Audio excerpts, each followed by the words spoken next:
Canal aberto aqui para o nosso Papo Sintonia, canal aberto para a Rede Inventividade, que está sempre aqui com a gente, trazendo temas importantes, temas pertinentes. E hoje a Ana Cláudia Freitas, ela que é psicóloga, uma estudiosa da pessoa idosa, trazendo esse tema tão relevante. Ana, seja bem-vinda, um prazer recebê-la aqui no programa Em Sintonia da Cardeal FM. Bom dia, Patrícia, bom dia, Marquinhos, bom dia, ouvintes da Rádio Cardeal.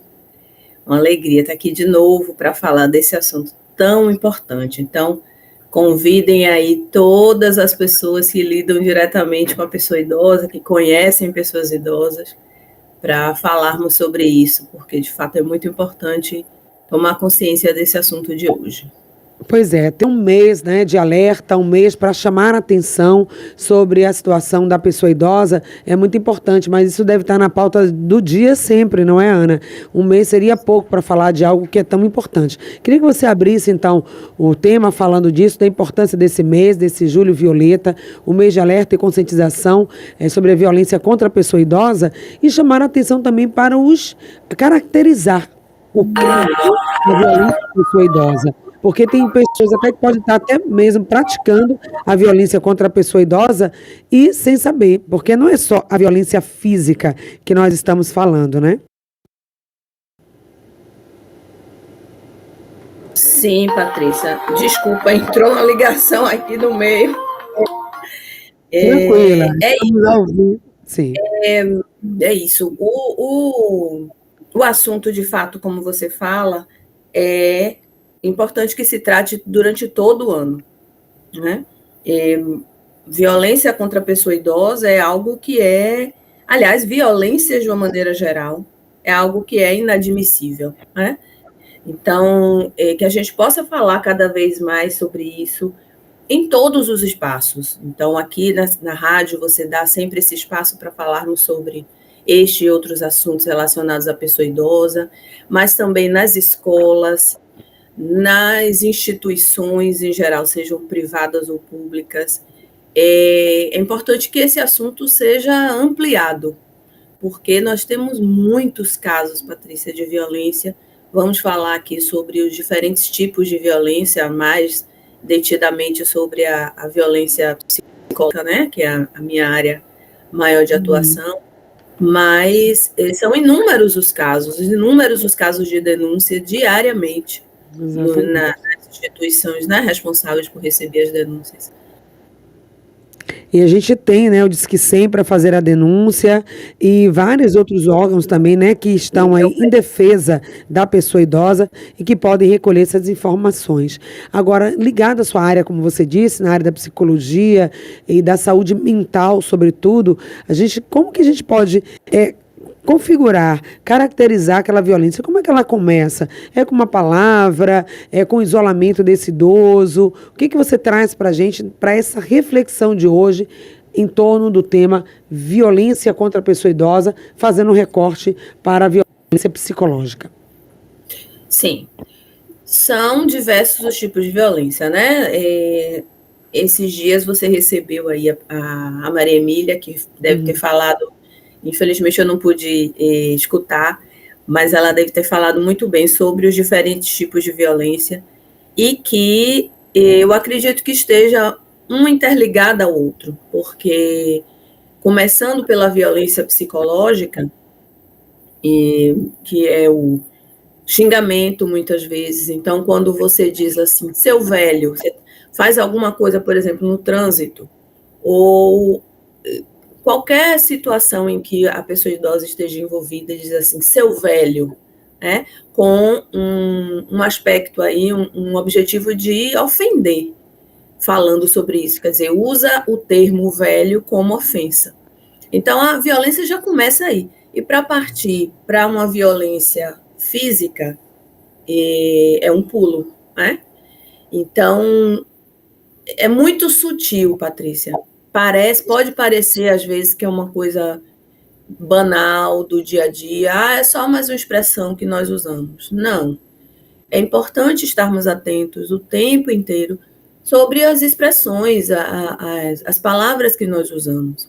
porque muitas delas caíram no costume, né? Nós repetimos indiscriminadamente, mas se nós formos parar para olhar por trás daquelas palavras e daquele termo, existe uma ofensa, né? E toda ofensa é uma violência, é uma forma de violência. Então, discriminação, por exemplo, né? Nós falamos sempre sobre o idadismo. O idadismo é uma forma de violência, porque é uma forma de você separar, discriminar, estereotipar um grupo, né, por conta, nesse caso, da idade. Então, você diz que minha tia está velha demais para namorar. Minha mãe está velha demais para sair para dançar. Meu pai está velho demais para dirigir, ou seja o que for que ele, né, gosta de fazer, até para trabalhar. Então, por trás disso existe um preconceito, que é, chegou determinada idade, você não pode, não está mais apto a fazer determinadas coisas. E isso é uma criação da nossa cultura, né?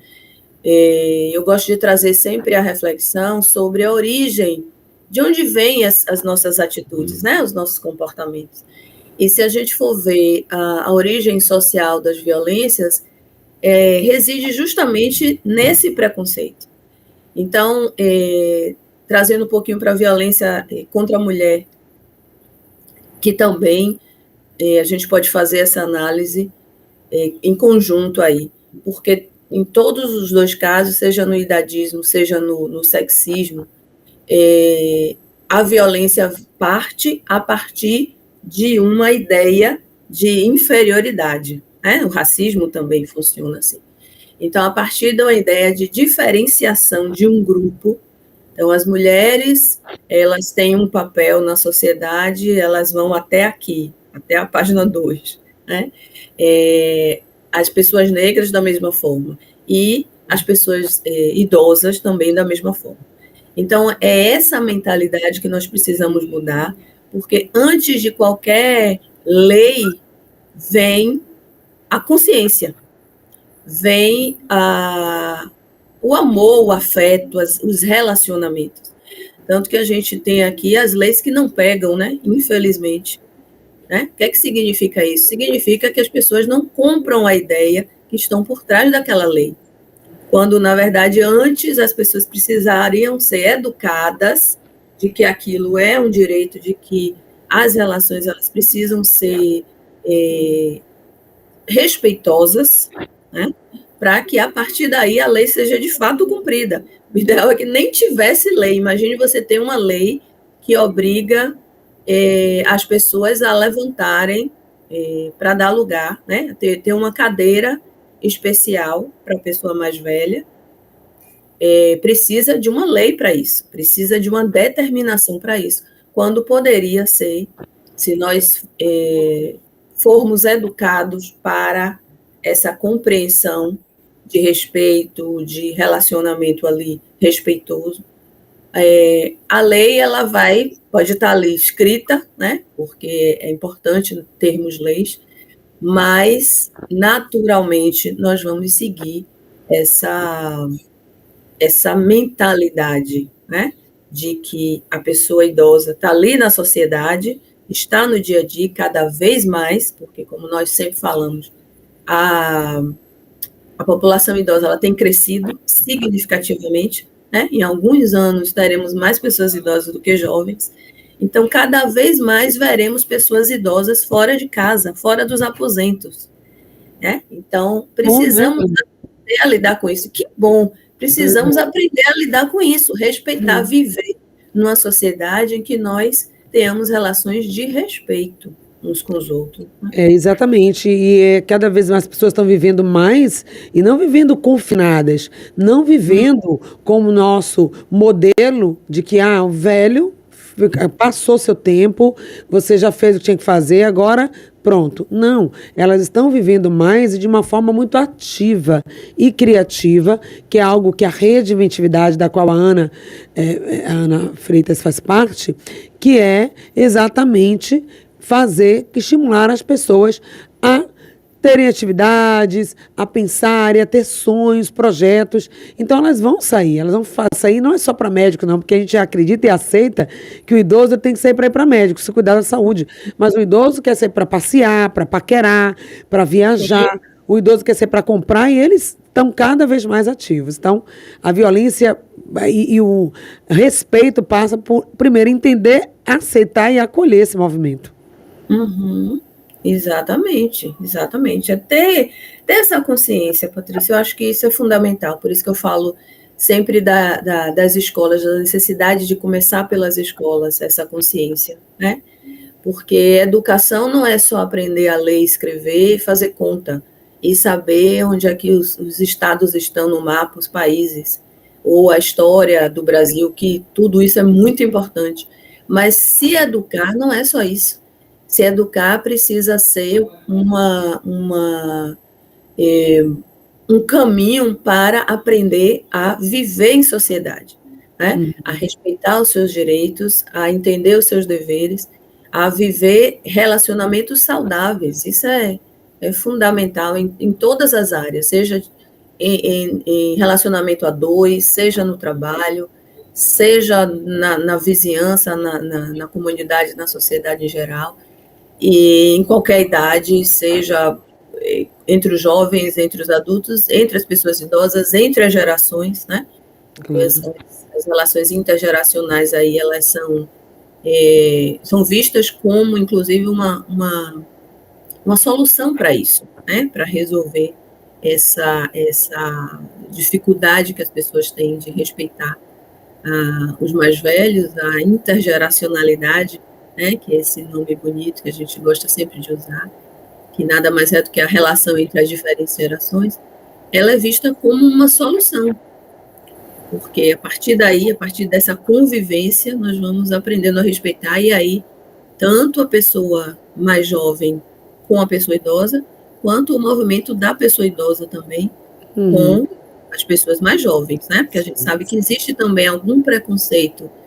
Muito novo, não confio, não tem experiência, será mesmo? Então existe também o idadismo, inclusive. O contrário é verdade. Sim, exatamente. O idadismo. Uhum. Não só da pessoa idosa, que bom, pela pessoa jovem também que passa por isso. Agora, por isso que essa inter-relação, que é outro tema, né? Essa intergeracionalidade, essa troca, ela é muito saudável e deveria ser. Não para uma relação de violência, de poder. Já passou seu tempo, você não sabe. O jovem, né? Ou o mundo da tecnologia, da comunicação, dessa rapidez, que muitas vezes a pessoa idosa que está se inserida, ela não está alheia, está cada vez mais, mas talvez, ainda por não ser nativo da tecnologia, né? Tem um pouco mais de dificuldade. Então, essa troca é muito saudável. E o contrário também. As experiências de toda uma vida, experiência de vida, nessa troca também, com o mais jovem, ela vai somar. Agora, nós estamos falando aqui da violência, do ponto de vista aí também do agressor, né? Da pessoa que pratica a violência, mas também a pessoa idosa. Ana, o que você diria em relação a isso, de como ela precisa também se fortalecer o seu psicológico, a sua estrutura interna, emocional, para que ela também possa fazer frente a isso. Ela não receba a violência, simplesmente recue, se cale, se feche nesse mundo, mas ela possa primeiro entender que está passando por um processo de violência e se posicionar. Os nossos idosos, eles estão assim, ou muitas vezes eles têm essa dificuldade de se posicionar diante da violência? Ainda tem dificuldade, Patrícia, por isso que, assim, no começo eu falei, convidem todos, porque esse é um assunto que precisamos falar com todas as pessoas, inclusive, né, e principalmente com a pessoa idosa, que é o protagonista dessa história, né? E deve ser protagonista da sua própria história. Então, alguns efeitos, né, causados, efeitos da violência, das violências que a pessoa idosa pode sofrer, é justamente essa perda de autoestima, né, de acreditar em si. Porque imagine que você ouve uma história a vida inteira, né? Com o racismo também é assim. Nós ouvimos o tempo inteiro que o negro tem o seu lugar. E aí a criança cresce escutando aquilo, E é claro que aquilo vai, de alguma forma, interferir na maneira como a pessoa se vê, né? Como a pessoa se coloca no mundo. Porque a autoestima, ela é essa possibilidade de se colocar, né? De estar no mundo de uma forma autêntica, saudável, se posicionando, buscando seus direitos, né? Se informando. E uma das coisas que qualquer tipo de violência, né? E aqui mais especialmente a violência contra a pessoa idosa faz é diminuir essa vontade, né, de se colocar. Então, a pessoa vai se isolando, se diminuindo e pode muito se calar diante das situações de violência, né? Isso pode, e acontece muito, é um apagamento, uma aceitação, e aí uma aceitação não saudável, né? Porque aceitar determinadas coisas pode ser visto como uma coisa saudável, a depender da situação, mas nesse caso é uma aceitação não saudável, porque é um calar-se com falta de energia mesmo, a sociedade já está assim, né? É assim mesmo, o que é que eu posso fazer? Então, de fato, a pessoa idosa precisa se instrumentalizar, saber seus direitos, né? Nós, na Inventividade, falamos sempre sobre isso. É importante saber dos direitos. É importante buscar as turmas, porque se não está certo, se não está fácil sozinho, e de fato não é tão fácil, né? Você buscar seus direitos sozinho, levantar a voz. Muitas pessoas conseguem, que bom, mas para aqueles que não conseguem, encontrem sua turma, né? Tem vários grupos aí funcionando, e eu tenho uma cliente que faz a Universidade Aberta da Terceira Idade da UFBA, ela está amando, porque tem muita informação. E aí, a partir dessa informação que a pessoa se instrumentaliza e, de fato, vai entender, poxa, isso aqui que está acontecendo comigo está errado, né? Se a pessoa não levanta no ônibus, para mim está errado, eu vou aprender uma forma de conversar com aquela pessoa delicadamente, vou dizer, você pode levantar, por favor, porque essa cadeira é reservada para mim, né? E aí aqui é uma pequena violência, né? Até as grandes violências, passando pela patrimonial, que é um absurdo, né, cometido por família, até por pessoas que são colocadas dentro de casa para cuidar, para ajudar, enfim. Então, a pessoa consegue, né, a pessoa idosa, o ideal é que a pessoa idosa tenha essas informações para que possa dizer, não, isso aqui está errado, isso aqui que estão fazendo comigo está errado, eu vou buscar ajuda para não sofrer essa violência. Pois é, gente. Inclusive, a denúncia precisa acontecer. Nós temos aí o Estatuto da Pessoa Idosa, tem as delegacias especializadas. E se você não quer se comprometer, às vezes você sabe que um idoso está sofrendo violência, e muitas vezes não é por pessoas distantes, não. Não é a violência urbana, né, da criminalidade que eu estou falando. Às vezes, essa violência vem de um filho, de um neto, de um sobrinho, do cuidador, dentro do ambiente domiciliar. Então, os profissionais da área de saúde, assim como você hoje atua aí na área da psicologia, atendendo também pessoas, mas da área da geriatria, gerontologia, que atende essas pessoas idosas, precisam também estar atentas, observando marcas no corpo, observando o comportamento daquele idoso e procurar saber, né? Procurar saber e fazer a denúncia imediata. Existe forma, existem protocolos para essa denúncia, inclusive de forma anônima. Então, o mês de junho é o mês de alerta e conscientização sobre essa chaga social que é a violência contra a pessoa idosa. Falamos muito da violência feminina, ela é legítima, precisamos combater também o feminicídio, mas o etarismo, a violência contra a pessoa idosa também está aí. É uma realidade que não dá para fazer de conta que não existe. Agora, que dicas, orientações você daria, né, para que a gente possa se auto-observar em relação à nossa própria violência, do que a gente fala, do que a gente pensa, e a gente ir mudando a partir da gente, do nosso pensar, do nosso falar e do nosso agir, essa violência e como que a gente pode fazer o junho ser algo concreto, que não seja apenas mais uma campanha no calendário, mas que possa ter realmente mudanças efetivas. O que é que precisa acontecer para que a violência contra a pessoa idosa minimize ou deixe de existir? Precisa acontecer o que nós chamamos de educação para o envelhecer. Né? O que significa isso? Significa deixar com que as pessoas das mais diferentes idades e locais e instituições sejam informadas sobre o processo de envelhecimento, sobre a naturalidade disso, porque envelhecer é bom, contrário de envelhecer é morrer cedo, né?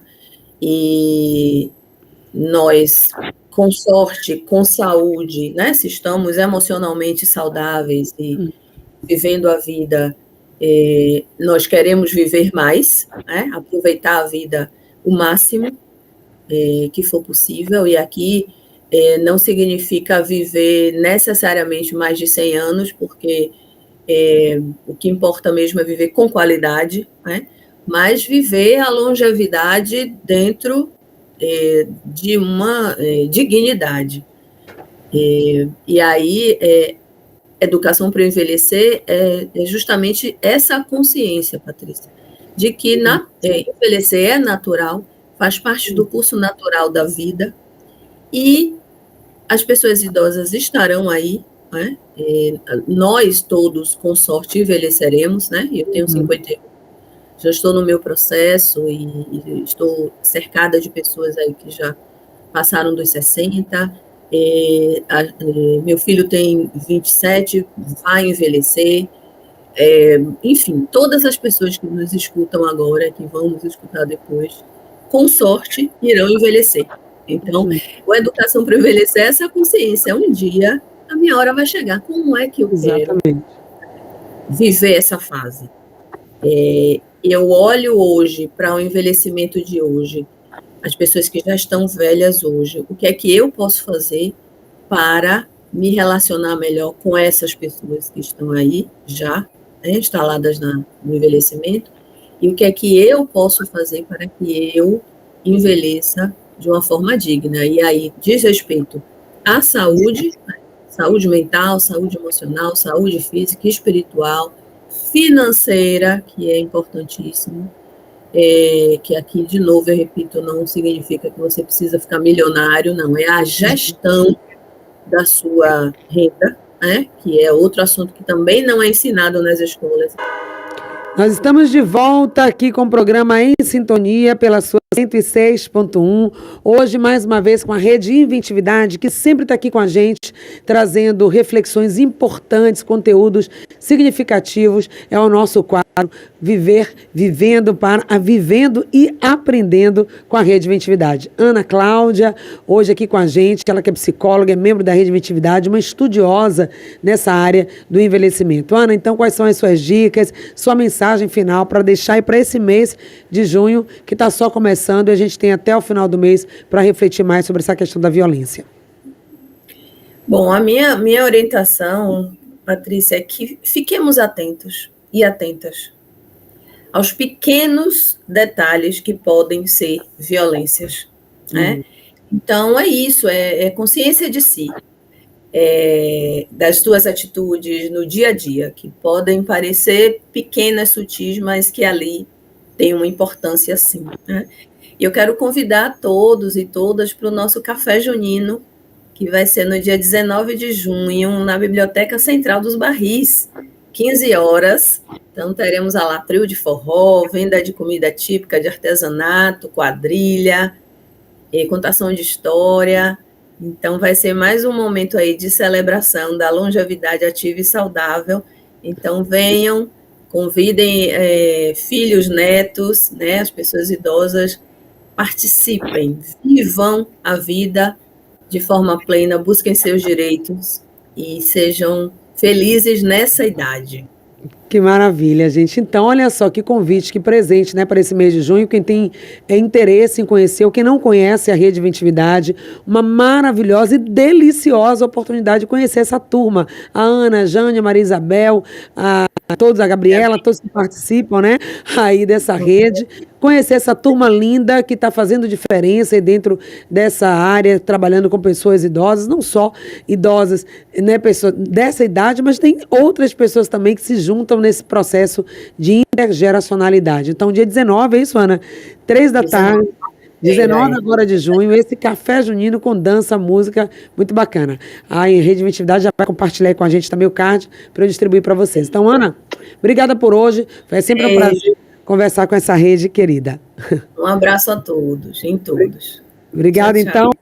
Foi a Ana Cláudia Freitas, ela que é membro da Rede Inventividade, falou aqui sobre violência contra a pessoa idosa e deixou esse convite saboroso para o próximo dia 19, participar do Café do Forró da Rede Inventividade.